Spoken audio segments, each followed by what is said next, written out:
কিসের ক্ষমা চাবেন? কার কাছে ক্ষমা চাবেন? 53 বছর পরে জামাত ইসলাম কিংবা এই দল বা ইসলামী মূল্যবোধের কারোর সাথেই বাংলাদেশের আর কোনো যুদ্ধ অপরাধী কিংবা সেই মানবতা বিরোধী অপরাধের কোনো সংগঠিত হওয়ার কোনো নজির, তালিকা, কোনো লিঙ্ক আপ কিছুই নাই। তাদের সাথে আপনি এই প্রশ্ন করে জাতিকে বিভ্রান্ত করার অর্থই হচ্ছে আওয়ামী লীগকে পুনর্বাসন করার একটা স্কোপ দিয়ে দেওয়া, যে আওয়ামী লীগ 24 সালে চোখের সামনে গুলি করেছে এটাকে আপনার জায়েজ করে দেয়া। নো, এই সকল অপতৎপরতা সম্পর্কে জ্ঞান অর্জন করে তারপরে কথা বলতে হবে। বাংলাদেশের ইতিহাসে 1971 সালের সকল অপরাধ যেটাকে মানবতা বিরোধী অপরাধ বলে তার 1 নম্বর দল হচ্ছে আওয়ামী লীগ। যেই আওয়ামী লীগের সংখ্যায় রাজাকার বেশি, যেই আওয়ামী লীগের সংখ্যায় আলবদর বেশি, যেই আওয়ামী লীগের সংখ্যায় আল শামস বেশি, যেই আওয়ামী লীগ নির্যাতন করেছে, নিপীড়ন করেছে, বাড়ি দখল করেছে, হিন্দুদের বাড়িগুলো দখল করেছে, অত্যাচার করেছে এবং স্বাধীনতার সময় দেশ থেকে পালিয়েছিল, কেউ ছিল জেলে, কেউ ভারতে বসে চা কফির টেবিলে মত্ত ছিল। আজকের তারা যদি আপনাকে প্রশ্ন করে যে কে ক্ষমা চাবে কি চাবে না, নাহিদ ইসলামের নেতৃত্বে এনসিপির আজকের এমার্জেন্সি সংবাদ সম্মেলন মাত্র শেষ হলো। আমি সেই সংবাদ সম্মেলনটি সম্পূর্ণ দেখার চেষ্টা করেছি। সংবাদ সম্মেলনের বিষয়বস্তুগুলোর দিকে আমার নজর ছিল এ কারণেই যে বাংলাদেশে আজকের সেই সকাল থেকেই আপনারা জানেন যে হাসনাত আব্দুল্লাহকে কেন্দ্র করে তিনি যে পোস্ট করেছেন, এই পোস্টকে কেন্দ্র করে বাংলাদেশের বিভিন্ন জায়গায় রাজনীতিতে আলোচনা, সমালোচনা, পর্যালোচনা, বিভিন্ন ধরনের কথাবার্তা প্রচলিত ছিল। সে কারণেই আজকের তাদের এই সংবাদ সম্মেলনটি অত্যন্ত গুরুত্বপূর্ণ হিসেবেই আমি দেখেছি। কিন্তু সংবাদ সম্মেলনটি অত্যন্ত ছোট্ট আকারে ছিল। তাদের মূল মেসেজটা ছিল যে বাংলাদেশের আওয়ামী লীগের রাজনীতি নিষিদ্ধ করতে হবে এবং আওয়ামী লীগ কোনো অবস্থায় ফেরত আসতে পারবে না, সেটা দেশি কিংবা বিদেশি কোনো এজেন্সি কিংবা কোনো ব্যক্তি কিংবা কোনো ধরনের ক্যান্টনমেন্ট কিংবা ভিতর বাহির কারো কাছ থেকে নয়। এবং রাজনীতিতে প্রভাব বিস্তার করবে শুধুমাত্র রাজনীতিবিদরাই, রাজনীতির আগামী দিন নির্ধারণ করবে, সেখানে কোনো কারো প্রেসক্রিপশনে চলবে না, এই বিষয়টি স্পষ্ট আমি হয়েছে। কিন্তু এখানে বক্তব্যের মধ্যে সাংবাদিকদের প্রশ্নের মধ্যে কিছু বিষয় আমি লক্ষ্য করেছি যে তারা ইচ্ছা করেই এখানে কিছু তালগোল পাকাতেও এসেছেন। যেমন তাদের একটি প্রাসঙ্গিক ছাড়াই প্রশ্ন ছিল যে জামাত ইসলামকে বাংলাদেশে তারা 71-এর জন্য ক্ষমা চায়নি, আওয়ামী লীগ এখন ক্ষমা চাবে, এই বিষয়টি কেমন ভাবে দেখছেন? আমি প্রথমেই উল্লেখ করতে চাই 24-এর গণঅভ্যুত্থানে বাংলাদেশে যারা সবচেয়ে বেশি অবদান রেখেছে এবং যে কারণে মানুষগুলো উদ্বুদ্ধ হয়েছে তার মধ্যে অন্যতম হচ্ছে এই নির্যাতিত দল জামাত ইসলাম। কোনো সন্দেহ নাই, এই দলের 11 জন মানুষকে হত্যা করা হয়েছে পরিকল্পিতভাবে, 6 থেকে 7 জনকে ফাঁসির কাস্টে ঝুলিয়ে দেওয়া হয়েছে, এখনো একজনকে ফাঁসির কাস্টে ঝুলানোর জন্য অপেক্ষা করছে, যেটা অত্যন্ত দুঃখজনক যে এই সরকার এখনো তার মুক্তির ব্যবস্থা করেনি। এটিএম আজহারুল ইসলাম এখনো জেলের মধ্যে আছে। অন্যদিকে এই দলেরই বিভিন্ন অনুসারীরা গুম হয়েছে, খুন হয়েছে, হত্যার শিকার হয়েছে। বাংলাদেশের সবচেয়ে জনপ্রিয় ইসলামিক স্কলার আল্লামা দেলোয়ার হোসেন সাইদি সাহেবকে পর্যন্ত এই আওয়ামী লীগ তখন হত্যা করেছে পরিকল্পিতভাবে ইনজেকশন পুশ করে, এবং তার এই হত্যাকাণ্ডটির মধ্য দিয়ে বাংলাদেশের একজন কোরআনের পাখিকে আমাদের বিদায় দিতে হয়েছে, যেটা আমাদের জন্য, দেশের জন্য, মানুষের জন্য অত্যন্ত বেদনাদায়ক ছিল। সামষ্টিক সব বিষয় বিবেচনা করে এবং শেখ হাসিনা গত 16 বছর জামাত শিবিরকে যেভাবে ট্যাগ দিয়েছে এবং বাংলাদেশের ইসলামী মূল্যবোধের মানুষগুলোকে যেভাবে জুলুম করেছে, তারপরে যুদ্ধাপরাধী ট্যাগ লাগিয়ে যেভাবে মানুষদেরকে রাজাকার বানানোর চেষ্টা করেছে, এর প্রতিবাদ হিসেবেই 5 তারিখ কিন্তু সংগঠিত হয়েছে। আমি আশা করেছিলাম এনসিপির নেতারা জোর গলায় আরেকটু শক্ত ভাষায় এই কথাটা উপস্থাপন করবেন। যদিও তারা এই কথাটা শক্তভাবে উপস্থাপন করুক কিংবা না করুক, তারা বিতর্কের মধ্যে যায়নি, সেজন্য ধন্যবাদ জানাই। কিন্তু এই ইস্যুগুলো যে আসবে আপনাদের সামনে প্রত্যেকটি সমাবেশে সমাবেশ সব জায়গায়, এটা তো আপনাদের জানতে হবে। কারণ এই বাংলাদেশে আপনারা এই ডানপন্থী মানুষদের সাথে সুসম্পর্ক রাখেন, এটা কেউ চাবে না। আপনাদের সম্পর্ক নষ্ট করার জন্য শেখ হাসিনা যেভাবে গত 16 বছর ট্যাগিং এর রাজনীতি করেছে, একই উপায় আপনাদের সাথে করানো হবে। তারই অংশ হিসেবে সাংবাদিক এই প্রশ্ন আপনাদেরকে করেছে যে জামাত বিষয়ে আপনাদের মন্তব্য কি? জামাত বিষয়ের মন্তব্য কি?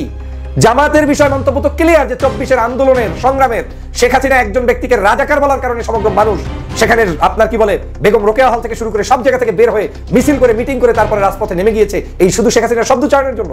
তো শেখ হাসিনা যেই শব্দচয়ন দিয়ে রাজাকার বানায়, আলবদর বানায়, যুদ্ধাপরাধী বানায়, ওই শব্দচয়ন তো আমাদের ইতিহাসের আলবদর আল শামস না, ওই শব্দচয়ন তো আমাদের ইতিহাসের সত্যিকার কোনো সঠিক তথ্য না। বাংলাদেশের ইতিহাসে 1971 সালের সকল অপরাধ যেটাকে মানবতা বিরোধী অপরাধ বলে তার 1 নম্বর দল হচ্ছে আওয়ামী লীগ। যেই আওয়ামী লীগের সংখ্যায় রাজাকার বেশি, যেই আওয়ামী লীগের সংখ্যায় আলবদর বেশি, যেই আওয়ামী লীগের সংখ্যায় আল শামস বেশি, যেই আওয়ামী লীগ নির্যাতন করেছে, নিপীড়ন করেছে, বাড়ি দখল করেছে, হিন্দুদের বাড়িগুলো দখল করেছে, অত্যাচার করেছে এবং স্বাধীনতার সময় দেশ থেকে পালিয়েছিল, কেউ ছিল জেলে, কেউ ভারতে বসে চা কফির টেবিলে মত্ত ছিল। আজকের তারা যদি আপনাকে প্রশ্ন করে যে কে ক্ষমা চাবে কি চাবে না, কিসের ক্ষমা চাবেন? কার কাছে ক্ষমা চাবেন? 53 বছর পরে জামাত ইসলাম কিংবা এই দল বা ইসলামী মূল্যবোধের কারোর সাথেই বাংলাদেশের আর কোনো যুদ্ধ অপরাধী কিংবা সেই মানবতা বিরোধী অপরাধের কোনো সংগঠিত হওয়ার কোনো নজির, তালিকা, কোনো লিঙ্ক আপ কিছুই নাই। তাদের সাথে আপনি এই প্রশ্ন করে জাতিকে বিভ্রান্ত করার অর্থই হচ্ছে আওয়ামী লীগকে পুনর্বাসন করার একটা স্কোপ দিয়ে দেওয়া, যে আওয়ামী লীগ 24 সালে চোখের সামনে গুলি করেছে এটাকে আপনার জায়েজ করে দেয়া। নো, এই সকল অপতৎপরতা সম্পর্কে জ্ঞান অর্জন করে তারপরে কথা বলতে হবে, জাতির কাছে প্রশ্নবিদ্ধ হবে। যদি আজকের এই জাতির সবচাইতে জুলুম নির্যাতনের শিকার যেই মানুষগুলো ছিল, সেই মানুষের কারণে 5ই আগস্ট সংগঠিত হয়েছে, দেশনেত্রী বেগম খালেদা জিয়াকে জেলের মধ্যে পুড়ে মেরেছে, শেষ করতে চেয়েছে, চিকিৎসা দেয় নাই, এটা হচ্ছে নির্যাতন। তারেক রহমান সাহেবের উপরে মামলার পর মামলা, এটা হচ্ছে নির্যাতন। সব দলমতের মানুষদেরকে অত্যাচার করেছে, এটা নির্যাতন। মামুনুল সাহেবকে জেলের মধ্যে 43টা মামলার আসামি, তার জামিন দেয় নাই, তাকে মানে কি বলে একটা সুষ্ঠুভাবে তার তদন্ত পর্যন্ত করতে দেয় নাই, তার উকিলদেরকে পর্যন্ত কাজ করতে দেয় না। এটা হচ্ছে নির্যাতন। চরমনের পীরের উপরে আক্রমণ করেছে, দাঁত ফেটে দিয়েছে, ঠোঁট ফেটে দিয়েছে, এটা হচ্ছে নির্যাতন। এখন যারা নতুন করে আবার সেই 71কে সামনে এনে বিতর্ক সৃষ্টির পায়তারা করবেন এবং সেটা সম্পর্কে রাজনৈতিক যারা রাজনীতিবিদ আছেন আপনারাও সঠিক উত্তর থেকে ইনিয়ে বিনিয়ে পাশ কাটিয়ে যাবেন, তাহলে আপনাদের রাজনীতি সারশূন্যতে পরিণত হবে। এই বাংলাদেশের রাজনীতির এস্টাবলিশমেন্টের জন্য সবার আগে আপনাকে সিদ্ধান্ত হবে 2013 সালের শাহবাগীরা যা করেছে সেটা কি হালাল ছিল না হারাম ছিল। 2013 সালে শাহবাগীরা যা করেছে সব অন্যায় ছিল। 2013 সালে শাহবাগীরা যেভাবে যে প্রক্রিয়ায় এই দেশের স্কুল কলেজ বিশ্ববিদ্যালয়গুলোকে অন করেছে, অফ করেছে, খোলা রেখেছে, বন্ধ রেখেছে, সব অন্যায় ছিল। বিরিয়ানি খিচুড়ি খেয়ে তারপরে কাদের মোল্লা থেকে শুরু করে সাইদি সাহেব শুরু করে সব মানুষদেরকে অন্যায়ভাবে ফাঁসি দিয়েছে, সব ভুল ছিল। এখন সেই ভুল পথের বাংলাদেশ থেকে মানুষ উত্তরণের জন্য 24-এর গণঅভ্যুত্থান করেছে। 24-এর গণঅভ্যুত্থান কেউ সিগারেট খাওয়ার জন্য, মদ খাওয়ার জন্য, রাস্তার পাশে চিতায় থাকার জন্য কিংবা আপনার হেলোমেলো ভাবে চলাফেরার জন্য করে নাই। 24-এর গণঅভ্যুত্থান কেউ করে নাই যে বাংলাদেশের নর্তকীদের আনাগোনা বাড়ানোর জন্য। 24-এর গণঅভ্যুত্থান কেউ করে নাই যে আমার মুক্ত স্বাধীনতা এর মানে এই যে ধর্মভিত্তিক দলগুলোকে নিষিদ্ধ করতে হবে সেজন্য 24-এর গণঅভ্যুত্থান করে নাই। 71-এও আপনারা বিকৃত ইতিহাস তৈরি করেছেন। ইসলাম প্রিয় মানুষরা যুদ্ধে জয় হয়েছে, সংযুক্ত থেকেছে, তাদেরকে মুক্তিযুদ্ধের ইতিহাস থেকে বিতাড়িত করার চেষ্টা হয়েছে। 24-এও এসে আবার আজকে একটি অপকৌশল তৎপরতা শুরু হয়েছে। ধর্মভিত্তিক দলগুলোর অবস্থান ছিল ক্লিয়ার, মিছিল করেছে, মিটিং করেছে, অংশগ্রহণ করেছে, তাদেরকে আবার রাষ্ট্র কাঠামো থেকে দূরে রাখার জন্য 71-কে সামনে আসার পায়তারা শুরু করেছেন।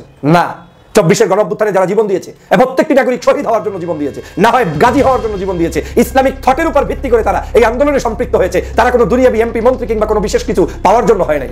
আজকে আমাদেরকে সেটা জাতির কাছে জানাতে হবে। এত কিছুর জন্য এই বাংলাদেশের যে রক্ত ঝরেছে, এই রক্ত ঝরা ইতিহাসকে আপনাদের লালন করতে হবে। আর যদি বিকৃতভাবে এখনো সাংবাদিকরা এই ধরনের উপস্থাপন করেন, তাহলে বুঝতে হবে বাংলাদেশের এই সাংবাদিকতার জগতের লোকগুলো এখনো হাসিনার দালালরা বসে বসে তারপরে এই কাজ করছে। এ সকল প্রশ্ন তোলা বন্ধ করুন। আর আপনারাও যারা প্রশ্নের উত্তর দিবেন তারাও প্রশ্নটার উত্তর কায়দা মতো জায়গা মতো দিয়ে দেন।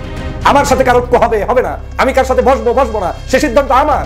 এই বাংলাদেশের 53 বছর পরে, স্বাধীনতা যুদ্ধের পরে, আর এই 53 বছর পরে এখন আর বিভাজনের রাজনীতি নাই। এখানে বিএনপি, জামাত, চরমনাই, হেফাজত, গণ অধিকার, এনসিপি সব জাতীয়তাবাদী ইসলামী মূল্যবোধ কিংবা দেশপ্রেমিক জাতীয়তাবাদী মূল্যবোধে বিশ্বাসী মানুষ, এরা মিলেই দেশকে এগিয়ে নিয়ে যেতে হবে। এখানে কোনো ষড়যন্ত্রের বীজ বপন করার সুযোগ নেই, দেয়া হবে না।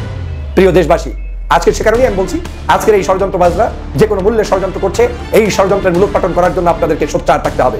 দেশকে অশান্ত করার একটি প্রক্রিয়া চলছে, আপনাদেরকে সোচ্চার থাকতে হবে। দেশের মানুষকে ঐক্যবদ্ধ হতে হবে এবং এই দেশের থিমকে রক্ষা করেই দেশের মানুষদেরকে নিয়ে পথ চলতে হবে।